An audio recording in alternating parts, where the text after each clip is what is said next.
The Tale of Despereaux, Chapter 30, To the Dungeon. At the castle, for the first time in her young life, Meg had enough to eat.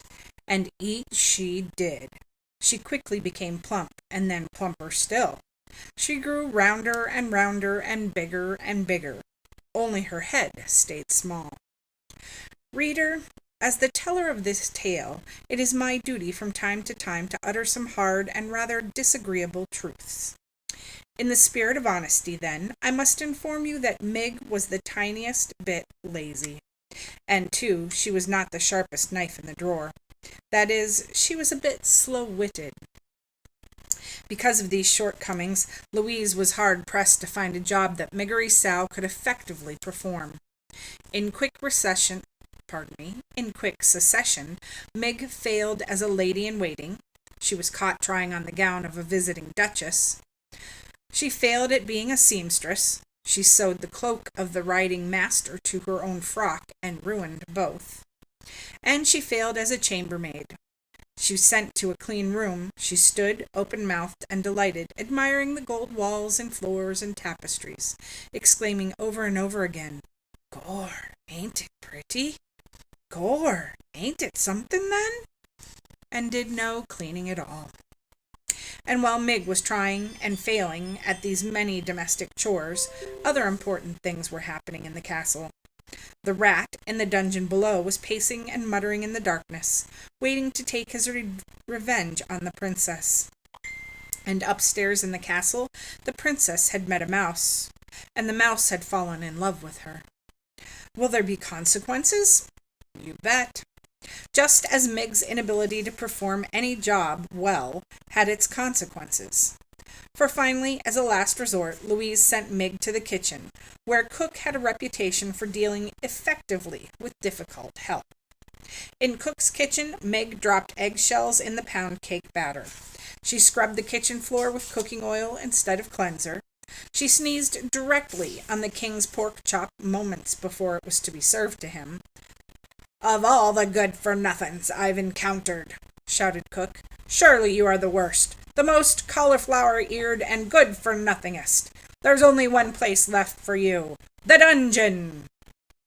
"Eh?" said Meg, cupping a hand around her ear. "You're being sent to the dungeon. You're to take the jailer his noonday meal. That will be your duty from now on." Reader, you know that the mice of the castle feared the dungeon. Must I tell you that the humans feared it too? Certainly it was never far from their thoughts. In the warmest months, a foul odor rose out of its dark depths and permeated the whole of the castle. And in the still, cold nights of winter, terrible howls issued from the dark place, as if the castle itself were weeping and moaning. "It's only the wind," the people of the castle assured each other. "Nothing but the wind." Many a serving girl had been sent to the dungeon bearing the jailer's meal, only to return white-faced and weeping, hands trembling, teeth chattering, insisting that they would never go back. And worse, there were whispered stories of those servant girls who had been given the job of feeding the jailer, who had gone down the stairs and into the dungeon, and who had never been seen or heard from again. Do you believe that this will be Meg's fate? Gor, I hope not.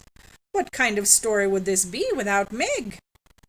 "Listen, you cauliflower-eared fool," shouted the cook. "This is what you do. You take the tray of food down to the dungeon, and you wait for the old man to eat the food, then you bring the tray back up. Do you think that you can manage that?" "Aye, I reckon so," said Meg. "I take the old man the tray, and he eats what's on it, and then I bring the tray back up. Empty it would be then. I bring the empty tray back up from the deep downs." "That's right," said Cook. "Seems simple, don't it? But I'm sure you'll find a way to bungle it." "Eh?" said Meg. "Nothin'," said Cook. "Good luck to you. You'll be needin' it." She watched as Meg descended the dungeon stairs. They were the very same stairs, reader, that the mouse Despereaux had been pushed down the day before. Unlike the mouse, however, Meg had a light on the tray with the food. There was a single flickering candle to show her the way. She turned on the stairs and looked back at Cook and smiled. "That cauliflower-eared good-for-nothing fool," said Cook, shaking her head. "What's to become of someone who goes into the dungeon smilin', I ask ya?" Reader, for the answer to Cook's question, you must read on.